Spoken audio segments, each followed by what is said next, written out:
Alright, shalom, shalom. First and foremost, I'd like to give all praises, honor, and glory unto the Heavenly Father and His only begotten Son, Yahweh, Bahashem Yahushai, Bahashem Rcha Kodash.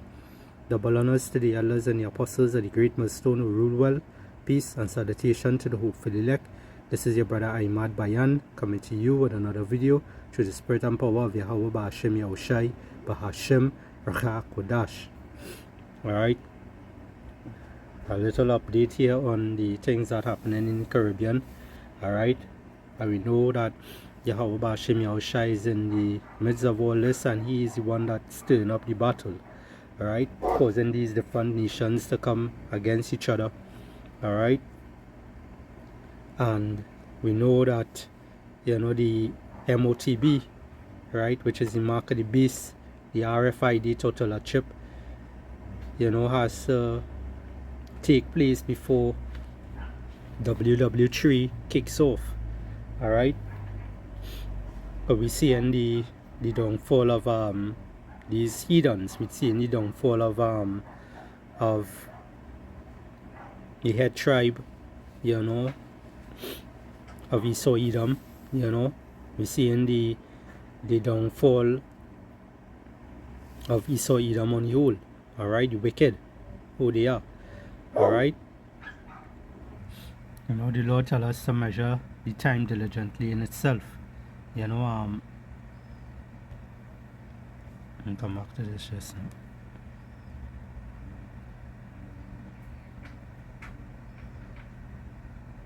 This is 2nd Ezra chapter 9 and verse 1. It says, "He answered me then and said, Measure thou the time diligently in itself, and when thou seest part of the signs pass, which I have told thee before, then thou shalt understand that it is the very same time wherein the highest will begin to visit the world which he made." Right? Yahweh Ba'ashem Yahushua is visiting the earth right now. You seeing the things that are happening. You seeing what he coming on with. You know, you seeing that he's bringing these nations together to fight war. Alright? Plenty of people don't want that war. Alright? But who are you to decide what you want the Lord to do? Alright? This is showing that a lot of people today in this world is very comfortable in this society, this westernized world. Alright? A lot of people, mostly Jakes, they are very comfortable in this westernized world. Alright? This place needs to be destroyed. Verse 3, it says, "Therefore, when there shall be seen earthquakes and uproars of people in the world, then shalt thou well understand that the Most High spake of those things from the days that were before thee, even from the beginning." Right? Even from the beginning, the Lord have been talking about these things. Right? He declared the ending from the beginning, you know, as we was writing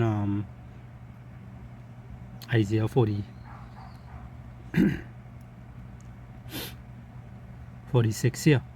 Alright, let's just bring out this real quick before we get into the video.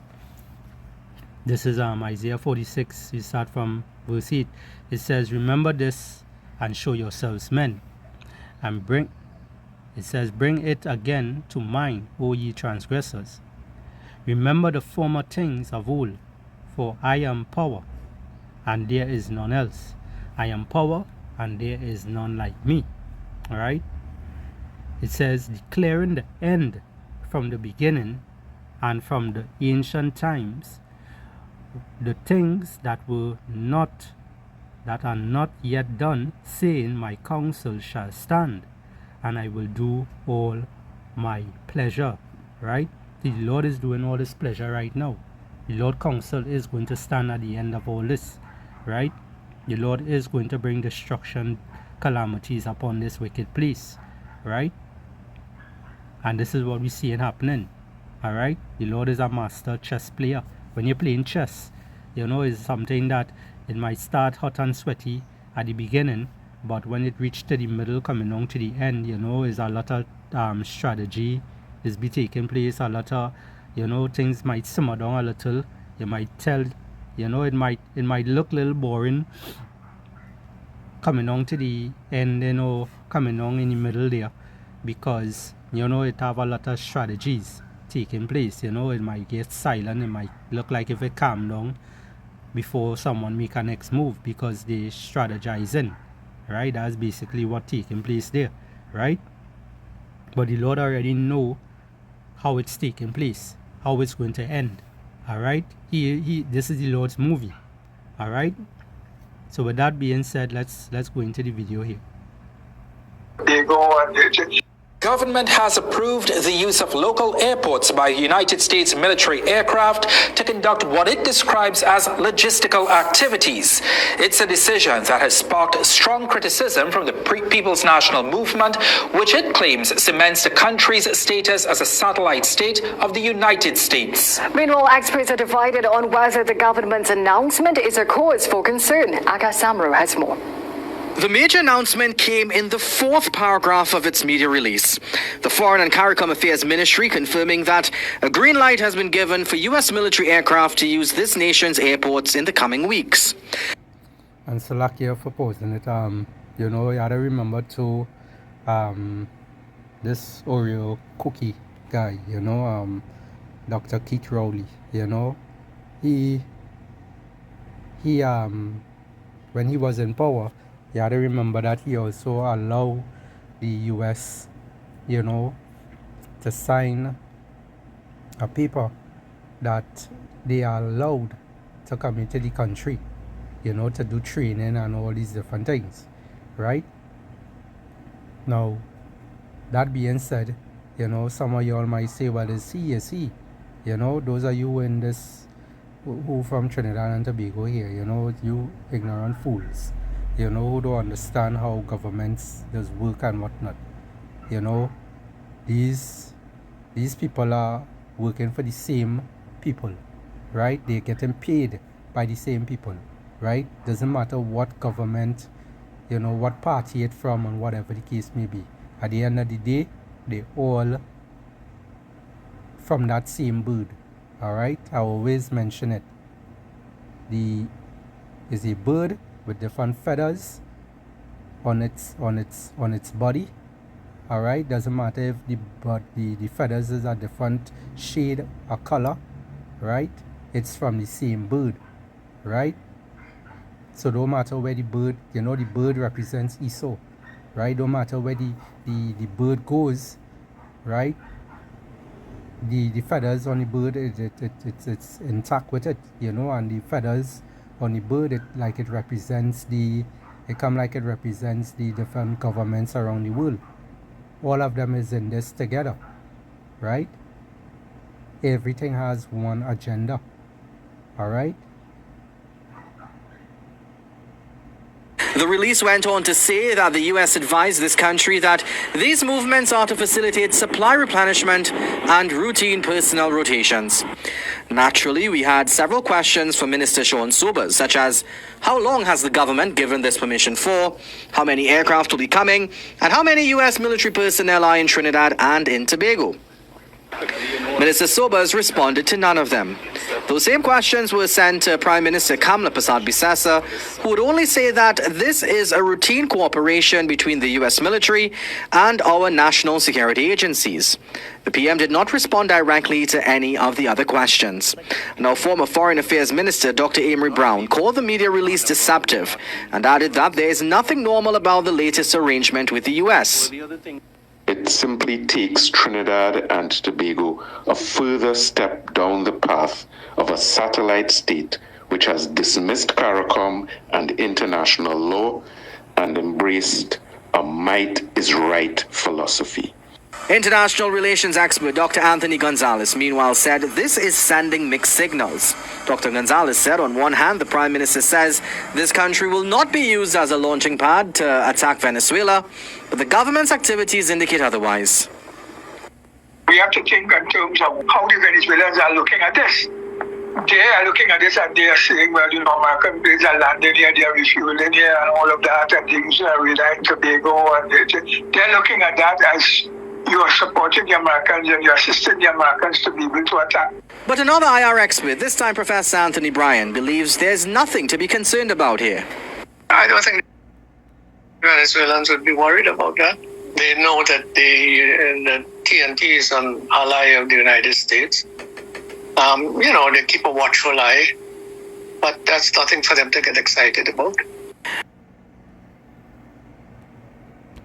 Let's get our scripture there. This is let's go to the book of Psalms.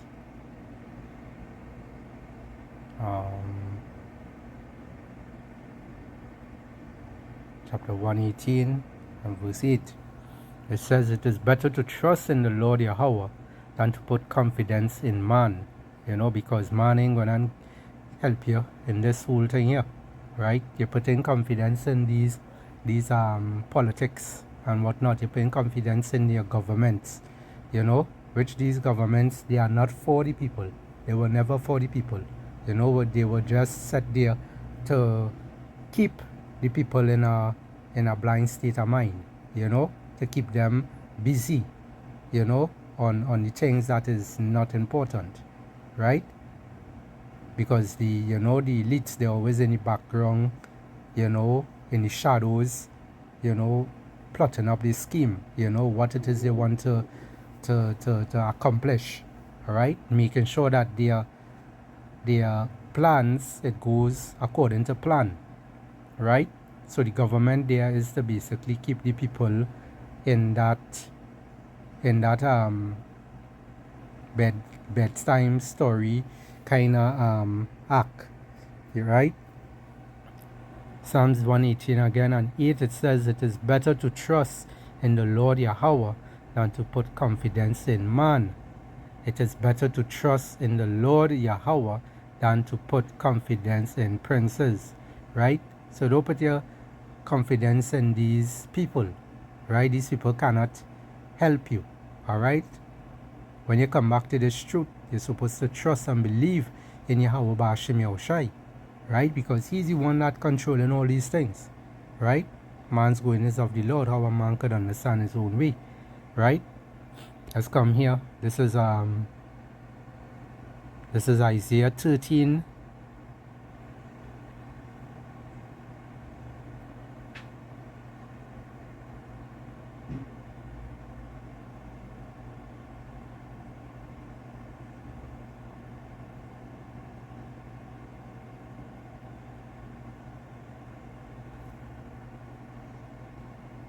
Let's start from verse 1, right? Isaiah 13 and 1. The headline, it says, "Prophecies about Babylon." And we know the modern day Babylon today is America, right? Also known as spiritual Egypt, all right? On the NLT side, it says a message about Babylon, right? Now it says here, it says, "The burden of Babylon, which Isaiah, the son of Amos, did see. Lift ye up a banner upon the high mountain. Exalt the voice unto them. Shake the hand, that they may go into the gates of the nobles," right? Because this word, is preaching, and right now it's in Esau and them face, right? It's right up in Esau and them face, showing you that, hey, what we preaching, what we saying, these things are going to come to pass, all right? It's not going to tarry, no, Salakia, although it may tarry, it's going to happen, it's going to come to pass, all right? Verse 3, it says, "I have commanded my sanctified ones, I have also called my mighty ones for my anger, even them that rejoice in my highest," right? "The noise of a multitude in the mountains," right? The mountains just represent what? Governments, right? The hills just represents the Salakia. The mountains just represents the the ones in power, and whatnot. And the hills is represent like the lower ones, more like the governments and whatnot. Alright. The noise of a multitude in the mountains, like as of a great people, a tumultuous noise of the kingdoms of nations gathered together. The Lord Yahweh of hosts muster it, the hosts of the battle, right? The Lord is the one that bringing all these nations together to fight war, right? Getting ready for ＷW3. But as I mentioned earlier, we as the men of the Lord, we measure the time diligently in itself, so we know that the MOTB, alright, the RFID has to take place, this digital currency, this digital system has to take place first before all hell breaks loose, right? So all hell is not going to break loose yet until, things go digital. We're coming up very soon to 2026, right? Which is going to be a time of that no one ever witnessed on earth. Lord willing, we're gonna see that. Lord willing, you're gonna see Jacob's trouble kick off, and things will get, things are good, that hour of temptation is going to come, as the scriptures talk about, he calls it all, both small and great, rich and poor, free and bond, to take that MERK, that CHIP in your hand or in your forehead, alright, to be able to buy or sell. Alright, so the Lord is the one that bringing all these nations together to fight, right, to war and so forth. Alright, this is the book of Isaiah chapter 10. We read from verse 5, alright, and let's read it in the NLT, alright, because Esau doesn't understand that the Lord is the one that controls the minds of him and also everyone else, right? Esau doesn't understand that. As a matter of fact, let me just get a quick precept there. It's Proverbs chapter 21 and verse 1. It says, the king's heart is in the hand of the Lord Yahweh. As the rivers of water, he turneth it whithersoever he will. Alright? That is how the Lord operates. Right? We like little robots for the Lord. Right? This is why Esau is coming out with these robots, these AI and all these things. He coming out carnally. He wants to do it carnal. Right? The Lord's ways are spiritual. Alright? That's the difference there. Okay, so as we see that the Lord, the Lord controls the king's mind. Alright, let's jump here now. Alright, and we're going to read Isaiah 10 and 5. Go down. Alright, we read it in the NLT. Alright, judgment against Assyria. Right, which is the modern day Babylon again. Right, it says, what sorrow awaits Assyria? The rod of my anger, I use it as a club to express my anger. You see that? So the Lord using these rulers today. Go back to who? Esau, Edom. The top banking families and so forth. We know all wars are bankers' wars. Right? He using these people to bring forth all these chaos and whatnot, right? And to bring forth destruction and also. It says, verse 6, I am sending Assyria against a godless nation, against a people with whom I am angry. Assyria will plunder them, trampling them like the dirt beneath his feet, right? Because he used Esau to do what? To put Israel in captivity, You know, he used these heathens basically to put Israel in captivity to come against us, right? And you know, Jacob's trouble is going to kick off very soon, right? All these different wars, these different this digital ID he wants to come out with, this mark of the beast that Esau wants to come out with, you know, all this is going into what Jacob's trouble, you know, the hour of temptation. All right. Verse 7 it says, "But the king of Assyria will not understand that he is my tool." See that? Let's read it over again. "But the king of Assyria will not understand that he is my tool." Right? So Esau is just a tool. He is just a tool for Yahweh Ba'ashem Yahushai. Right? That's all you are, a tool. You're just doing exactly what the Lord wants you to do. Alright? Everything that Esau tried to do, he believed that he's doing it for his own benefit. But really and truly, you know, you can't do anything against the truth, but for the truth. It says his mind does not work that way. You see that? Esau's mind don't work that way. The elite's mind don't work that way. Right? It says his plan is simply to destroy, to cut down nation after nation. Right? And this is what he's doing. This is what he's doing right now.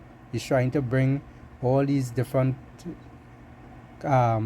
he's trying to bring unrest on the land. You know, he's trying to bring a lot of turmoil between different countries. Right? Although he come here to Trinidad, you know, they looking to make the airport, you know, a landing pad for them, you know, so they could have places to go and land to and whatnot. So when they start that war with Venezuela, you know, they have different parts of the Caribbean using to land. So basically it come like the Caribbean will come like, is like Esau trying to bring the Caribbean against Venezuela, right? To basically have his back. Alright? This is going to turn out a whole big world war. Alright? It says here, his plan is simply to destroy, to cut down nation after nation. He will say, each of my princes will soon be a king. Right? We will Salakia. We destroyed Kalno just as we did Kashimesh. Salakia if I get any names wrong, right? Hamath fell before us as Arpad did. And we destroyed Samaria just as we did Damascus. Yes, we have finished off many a kingdom whose gods were greater than those in Jerusalem and Samaria. So we will defeat Jerusalem and her gods just as we destroyed Samaria with hers. After the Lord has used the king of Assyria to accomplish his purpose on Mount Zion and in Jerusalem, he will turn against the king of Assyria and punish him, for he is proud and arrogant. You see that? So everything that the Lord, you know, everything Salakia, everything that Esau does right now, you know, is in the hands of the Lord. The Lord is the one that must send up the battle. Is the one that bringing Esau to his judgment. You know, Esau is setting traps, but yet still he's going to fall into his own trap. All right, there's the book of Psalms 141 and verse 9. It says, "Keep me from the snares," meaning what? Traps, right? "Which they have laid for me, and the gins of the workers of iniquity. Let the wicked fall into their own nets, whilst that I withal escape." Right? So the wicked, which starting with who? Esau, Edom, they are going to what? They're going to fall in their own trap. Everything that they're doing right now, they believe that they're doing it on their own, but really and truly is the Lord that causing them to behave this way, to do these type of things, right? Because as the scriptures say, we don't fight against flesh and blood, but against principalities, against the rulers of darkness, and so forth, right? This is who we fighting against. We spiritual things we fighting against, evil, wickedness, all right? The wiles of the devil, okay? I get next one. This Psalms 144, yes? Right, this Psalm 7 and 14, right? It says, "Behold, he travaileth with iniquity, and has conceived mischief, and brought forth falsehood. He made a pit, and digged it, and is fallen into the ditch which he made." You see? So the same way we just read about Assyria, was being controlled by Yahweh Hashem Yahushai, which is the modern day, Babylon today, America, they setting traps, but they self going to fall into it, thinking that everyone is basically on their side, not realizing they are creating more harm unto themselves than help, right? It says, "He made a pit and digged it, and is fallen into the ditch which he made." So it's like Esau digging a hole, right? He digging a hole, and he ain't set up nothing to climb out of that hole. He ain't say, well, let me put a ladder to climb out when it is finished. You're just digging. You're digging your ass deeper and deeper, and your car, you have a way to come out. It says, "His mischief shall return upon his own head, and his violent dealing shall come down upon his own plate." Right? This is what's going to happen to him, right? As soon he's about to fill his belly, the Lord is going to take him out. When he realizes, wait now, I reached my point. I get everything that I want, right? The Lord is going to take him out, right? And when you're eating, that's when you could be more vulnerable, because you're busy in your meal, you're eating, your face down in your plate, right? And that's where Yahweh Hashem Yahushai is going to take him out. When he believe that he fulfill everything that he desire, Esau is going to be taken down. Alright? With those thermonuclear fire. Alright? Let's get our next one real quick. Same book of Psalms.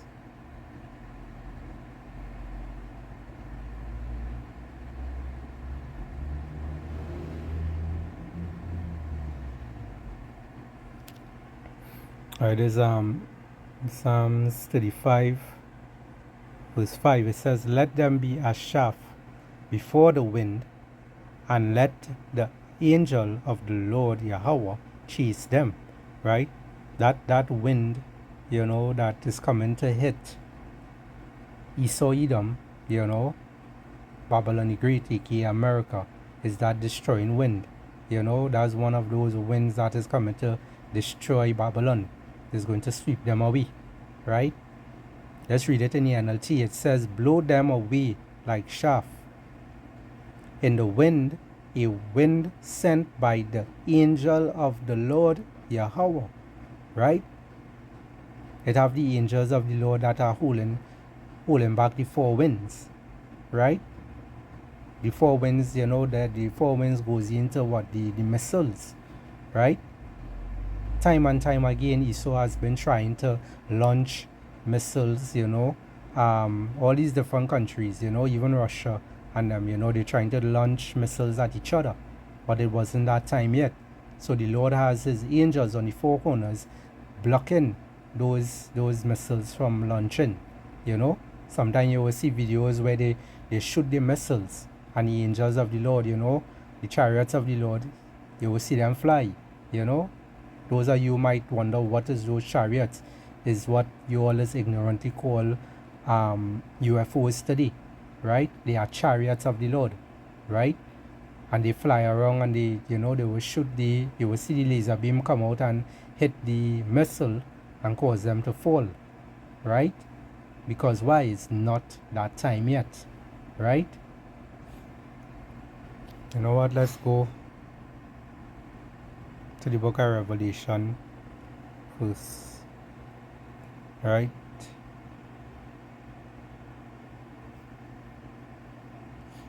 This is Revelation 7 and verse 1. It says, and after these things I saw four angels standing on the four corners of the earth, right?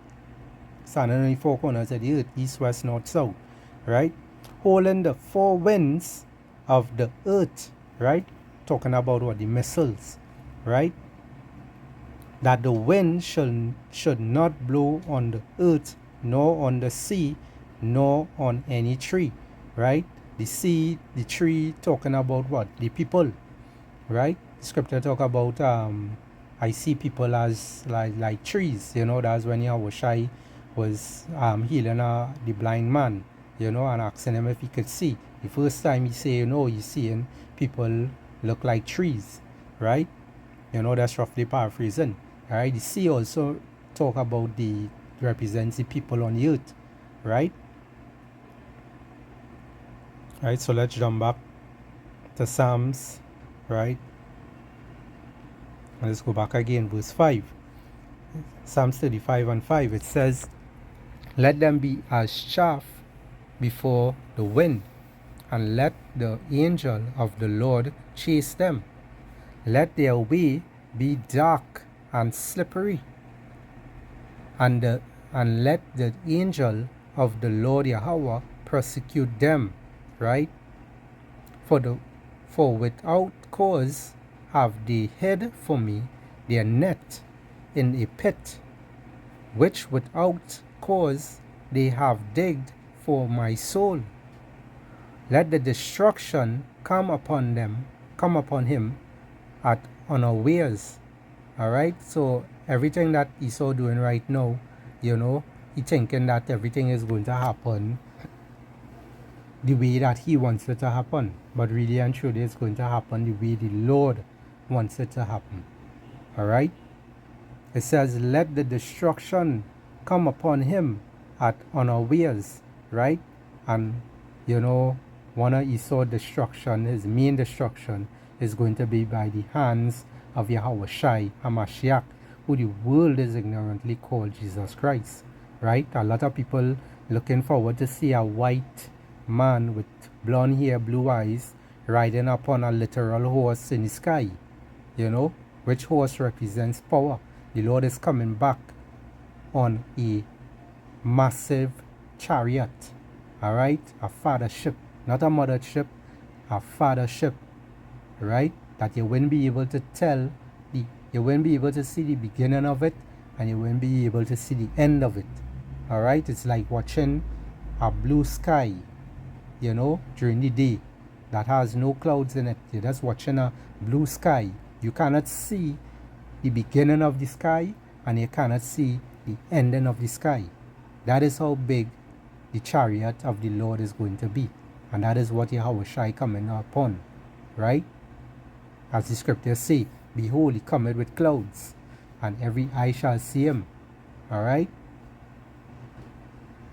It says, let the destruction come upon him at unawares. Let his net that he has hid catch himself into that very destruction. Let him fall, right? And Esau is going to fall, right? Those ICBM missiles are going to shoot from, the four corners of the earth, different countries. We know Russia, China is two of the main countries are going to hit Babylon. And all these other countries that call themselves weak, they calling themselves strong now. Why? Because they getting back up from these greater power, right? They're getting back up. Everyone is beating their plowshares into swords now, right? So it have no more food is going to be distributing on those cargoes and whatnot, sending to different countries. It's going to have what? It's going to have famine, because people are not going to study to eat anymore. They're going to study to just go to war.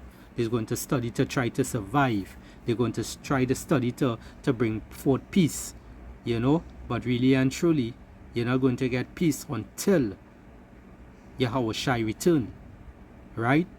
Who the world is ignorant, they call Jesus, alright? So we're seeing the ending of Esau Edom, alright? Let me end it off with this. This is Ecclesiastes 3:1. It says, to everything there is a season and a time to every purpose under the heaven. Right? Let's jump down to verse 8. It says, a time to love and a time to hate, a time of war, which we're seeing right now. We're living in that time, a time of war and a time of peace, right? So we're not going to see peace until war pass, right? We're not going to see peace until that destroying wind comes. We're not going to see peace until Esau be perished. So with that, I hope this lesson here was edifying to the elect of Israel. I like to give all praises, honor, and glory unto the Heavenly Father and His only begotten Son, Yahweh, Bahashem Yahushai, Bahashem Rachah Kodash, and double honors to the elders and the apostles of the great millstone who rule well. Peace and salutation to the hopefully elect. Shalom and Abad Baban.